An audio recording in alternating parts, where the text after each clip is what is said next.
One of the loudest voices in the anti-trans in ME is a lifetime registrant of sexual assault of a minor. Yep.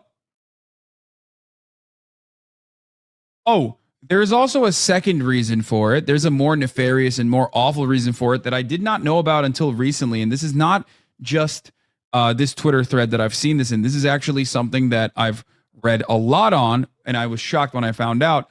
Part of the reason why people don't want to teach sex ed in schools is because sex ed in schools can be a horrifying experience.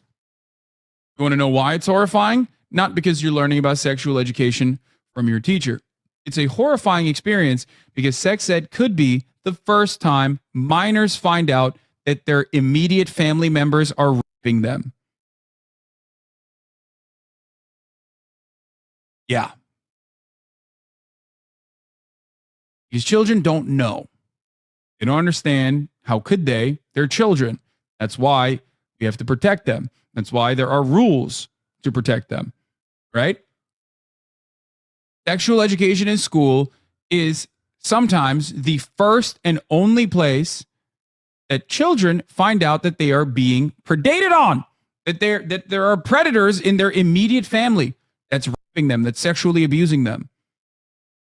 A 10-year-old girl in Delaware picked up It's Perfectly Normal while at the library with her mother. When they came home, she showed her mom the chapter on sexual abuse and said, "This is me." She was being abused by her father, and it was the first time she'd spoken about it.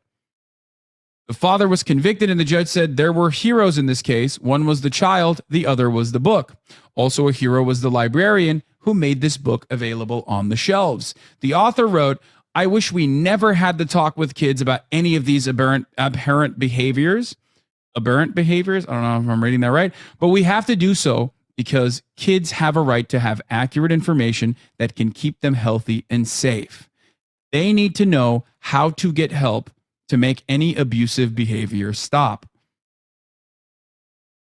I thought it was abhorrent, but shocked. In addition to assaulting allegedly several children, he also allegedly showed adult video footage to a child starting from when she was around the age of 4. The guy who held up pages from a book that depicted a gay couple and said, "This is inappropriate for children," was showing hardcore adult videos to a 4-year-old.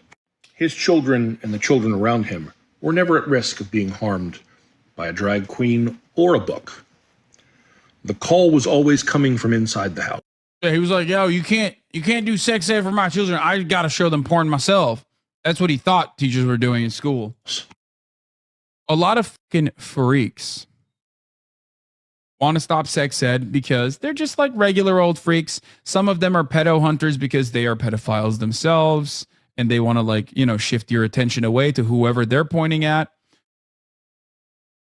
And then there is this part of the conversation. People that don't want sex ed to be taught in schools because they don't want their victims to learn. They don't want their child victims to learn that they're being sexually assaulted or abused or groomed by their immediate family members. It is fucking disgusting. It is sick.